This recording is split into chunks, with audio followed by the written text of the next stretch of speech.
오랜 진통 끝에 여야가 추가 경정 예산안에 합의했습니다. 추경 예산을 기다리던 업종에서는 단비를 만난 격인데요. 반면 경제 민주화 관련 법안은 통과되지 못했습니다. 자세한 내용 취재 기자와 함께 알아봅니다. 정치팀 김현우 기자 나왔습니다. 자, 김 기자. 네. 상당한 진통이 있었지요. 오늘도 결국 이제 통과가 됐는데 어떤 절차를 통해서 통과가 됐습니까? 네, 오늘 국회는 추경안이 가장 중요한 사안이었습니다. 오후 3시에 열리기로 했던 본회의는 예산결산특별위원회 예산 조정안 소위에서 추경안이 통과되기 전까지 무기한 연기되기도 했었습니다.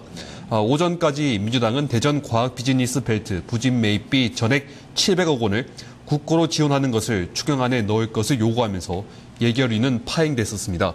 이 때문에 추경안이 이번 국회에서 처리되지 못하고 추경안 처리를 위한 원포인트 국회가 열릴 것이라는 전망도 나왔습니다. 하지만 오후에 다시 열린 소위에서 추경안은 통과됐는데요.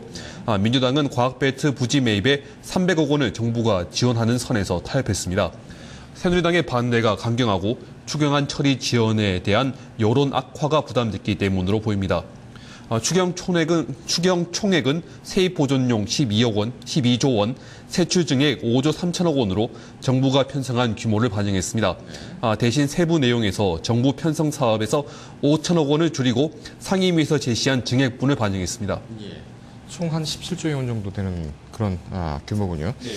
자, 일본 엔저 공사의 상태에 이어서 이제 박근혜 정부 참 경기 침체 때문에 골머리를 앓고 있는데 상당히 좀 반가운 소식이 아닐 수 없겠다 이렇게 또 생각이 드네요. 이 추경안 효과 얼마나 예상됩니까? 네, 정부는 추경을 통해 일자리 창출과 서민 생활 안정에 3조 원, 중소 수출기업 지원에 1조 3천억 원, 지역경제 활성화와 지방재정 지원에 3조 원을 투입합니다.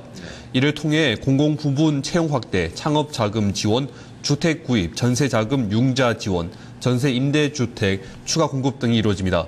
올해 GDP 성장률을 2.3%로 전망했던 정부는 추경을 통해 성장률이 2.6%까지 오를 수 있다고 전망했습니다. 새누리당은 기업들의 투자 확대, 4.1 부동산 대책에 따른 부동산 경기 활성화, 그리고 한국은행의 추가 금리 인하가 더해지면 올해 3%까지도 성장할 수 있을 것으로 기대했습니다. 경기가 활성화되면 세입이 늘어나 국가 채무 증가 부담을 덜 것이라고 전망했습니다. 하지만 이런 정부 전망이 너무 장밋빛이라는 우려도 있습니다. 추경에서 세입 보존용으로 12조 원을 편성하고 나머지 2조 원은 부동산 대책에 따른 지방 세수 감소분을 지원하는 데 쓰이면서 경기 부양 효과는 제한적일 수 있습니다. 정부가 추경 효과를 낙관적으로만 보고 있다는 지적도 있습니다. 예산정책처는 4050 뉴스타트 지원 사업 등 정부가 제시한 사업들이 일자리 창출과 연관성이 크지 않다며 경기 부양 효과가 정부 예상만큼 나지 않을 것으로 분석했습니다. 또 국회 기재위는 올해 세입 부족분이 정부 예상 12조 원보다 3배 이상 많은 36조 원으로 전망하는 등 재정 건전성 악화 속도가 예상보다 심각하다는 우려가 나오고 있습니다. 이 추경 예산안과 함께 이번 국회에서 상당히 좀 국민적인 관심사가 높았던 것이 경제민주화 관련 법안이었죠. 이번에 통과를 못했어요. 지난 30일 경제민주화 법안 1호로 징벌적 손해배상 범위를 확대하는 하도급법 개정안이 국회를 통과했었는데요. 이 때문에 경제민주화 추진이 탄력을 받을 것이란 기대도 높아졌습니다.